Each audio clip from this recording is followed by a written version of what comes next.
الحمد لله رب العالمين وبه نستعين على أمور الدنيا والدين. marka hore Ilaahay baa mahad subhanahu wa ta'ala inuu kusoo kulmiyay madashaan sharafta badan. marka xiga waxaan u mahad celinayaa gudoomiyaha degmada iyo gudoomiyaha deegaanka Barookhle. waxaan jeclahay inaan saddex arrimood ku soo ururiyo warbixintayda mahad celin kadib. arinta koowaad waxaan rabaa inaan kula hadlo ardada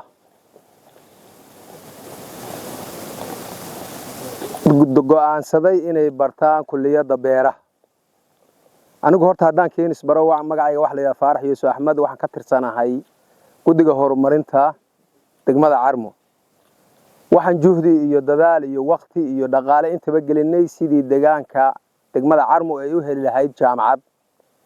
maanta aad iyo aad baan u faraxsanahay jaamacaddii oo shaqaynaysa waliba khaasatan kulliyada beeraha oo aan oran karo faculty-ga ugu muhiimsan weeye jaamacadda. sababtu waxay tahay qofku muhiim waxa ah oo noloshu ka balaabataa sida uu noolaan lahaa. aad iyo aad baan u faraxsanahay.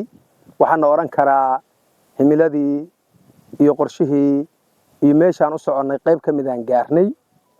waxaan rabaa markaa inaan dhaho dhalinyarada maanta nasiibka u helay oo fursadaan helay oo beertaan quruxda badan lagu casumay oo macallimiinta mutadawiciinta oo maxaan ku sheegaa sida ugu adeegaya haysta oo jaamacaddii iyo diinkii hareer socda haysta oo gudoonkii degmada iyo gudoonkii deegaanka oo garab taagan haysta. waxaan oran karaa waxaad haysataan wax lagu dheershaysan jirin. wadanka waxa loo soo maray hawl badan, waxa loo soo maray duruuf badan. nin aad aragtaan sibuu u soo noolaa oo noloshiisa ula soo tacaalay. laakiin maanta waxa la yiri waraabow hal qalan iyo har iyo biyo markaas haba ku darin. maanta hadda inta haysataan oo aad ka faa'iideysan weydaan waxaan u malaynayaa haddii nasiib darro ka weyn ma jirto. idinka waxaan rabnaa doorka aad leedihiin inaad qaataan. qofku hadduuba qof yahay marka hore wuxuu ka kooban yahay laba shay, ruux iyo jismi. waxa la yiraahdaa ruuxdu waxay cuntaa qaala Allahu ta'ala iyo qaala Allahu rasuulullah. jismiguna wuxuu cunaa wixii dhulka ka soo baxa. dhulka hadii loo noqdana laba shay baa adigu ugu muhiimsan. geed dhibeed hawl iyo rafaad laga maro cidina aan ku tabcin. iyo geed mutaanfaca oo tacab iyo juhdi iyo waqti iyo dadaal badan la geliyo. oo qaarkood 20 sano waxay la tahay macallimiintii baa joogay mirahooda la sugo.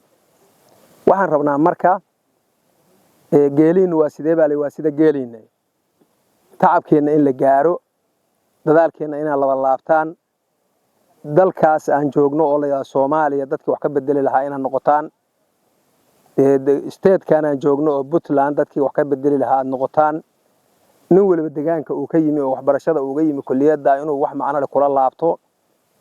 waxa la idinka rabaa dadaal iyo juhdi inaad gelisaan inaad waxaad barataan ummadana uga faa'iideysataan idinkuna ka faa'iideysaan.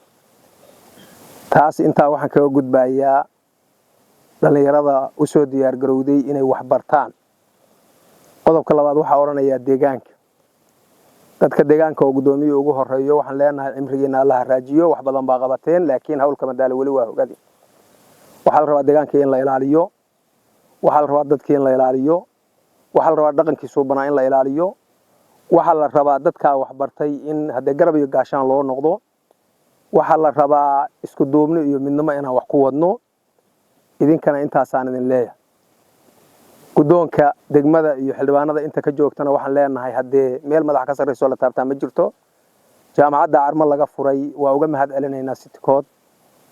jaamacado badan baan isku daynay inay degmada yimaadaan laakiin waxaana aqbashay oo garab mugla noo muujisay jaamacaddeena maanta diinkeedii iyo madaxdeedii iyo macallimiinteedii nala joogaanin. waxaan rabnaa idinkuna inaad sabab u noqotaan oo waardiyeysaan oo kor joogtaysaan sidii jaamacaddaas u sii furaan lahayd. jaamacaddu haddaysan arda helin, haddaysan garab helin, haddaysan kab helin dee waa garan kartaa sidii kusii joogtaa waa adkaanaysaa. waxaa la rabaa iyada idinkana intaasaan idin leeyahay. jaamacadda ha la camiro khayr iyo guul baan idin rajaynayaa. annaga maanta waxaan joognaa maalin farxadeed waxaan joognaa ciid waxaan joognaa maalin aan oran karo waxaan gaarnay yoolasheen yoolkii ugu muhiimsanaa waxaan u soo joognay deegaamadaas oo sida la sheegay aan biyo lahayn dhirta ku beeran oo quruxda leh oo wada mutaanfaca aysan ku beernayn laakiin maanta waxaan joognaa nimcadaas aan u joognaa inaan ka faa'iideysano bayna mudan tahay khayr iyo guul baan idin rajaynayaa insha Allah ta'ala. Assalaamu alaykum wa rahmatullahi wa barakatuh.